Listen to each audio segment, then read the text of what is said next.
refers to Z-pinch is actually quite old. So in 1950s, when people were trying to drive large current for hydrogen in attempts to heat this to high temperatures and get fusion. It didn't work because of plasma instabilities. This is from where plasma physics started. So now people use Z-pinches in different way. The whole structure is called Z-pinch or Z-pinch because the current is flowing in Z direction, so in vertical direction. It's very similar to lightning when you have discharge between two clouds.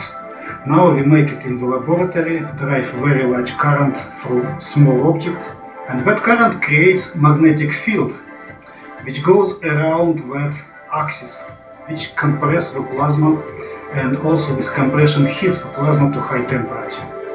This is the field which drives the jet in astrophysical models. The jets are produced by young stars or galaxies or many other objects, and they extend for huge distances, many light years, but they are very well collimated, though they are not perfectly uniform. Of course, we cannot reproduce the whole astrophysical object. It is too big, too different. We cannot model gravity, for example, but we can select some part of that astrophysical object and some phenomena and try to model this in the laboratory despite the huge difference in the spatial and temporal scales. And we can compare results of experiments with numerical simulations. In some cases, we can see in experiments some of phenomena which people did not consider seriously in the theory. For example, is it possible that jets are produced not as a one laminar source, but as a connections of repetitive bursts of plasma and magnetic field coming out of the object? One aspect of our research is to look on the behavior of a Bohr shock around the Earth. For example, if that said magnetic sphere, which is responsible for creating this Bohr shock, we have ball a shock cloud of plasma erupted from the sun and approaching the Earth.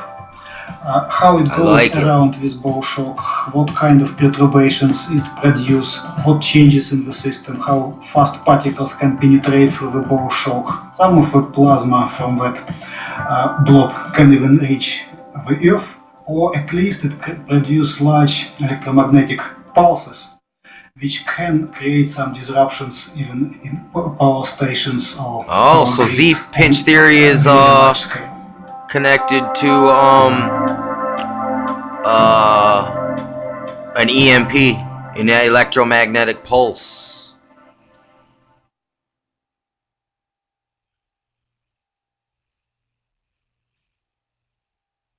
Okay, here's a look. Okay.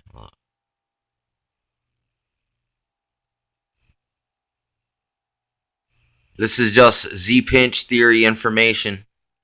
For some reason, I was compelled to see what was on here.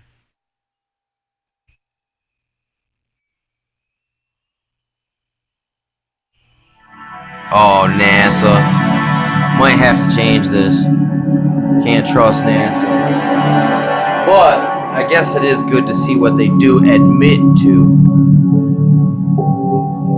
I went to the Kennedy Space Center and saw the fake moon landing site, and they had this propaganda film about a space colony. And I realize now that it was neoconservative Georgia Guidestones type of scare tactic. We gotta go to space or else type video. We're all gonna die. The Earth's overpopulated.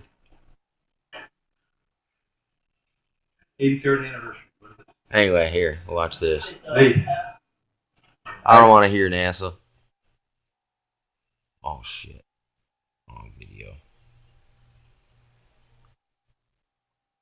Our speaker today is the author of the book. The Electric Sky. And now, as I was getting my doctorate in the EE Electrical Engineering Department, I was required and asked to teach courses, and I taught laboratory courses in plasma physics, the Langmuir probe, the Violin, all that stuff, electrical engineering. And so a student of mine from many years ago contacted me and said, I've been reading this book and looking at this information about plasma, universe, and so on. What do you think of it? And he sent me a copy of the book, and it was very intriguing, and I really enjoyed it. I'll make lucky another enough video. that we now have the author of the book, Dr. Donald Scott, here today to talk about his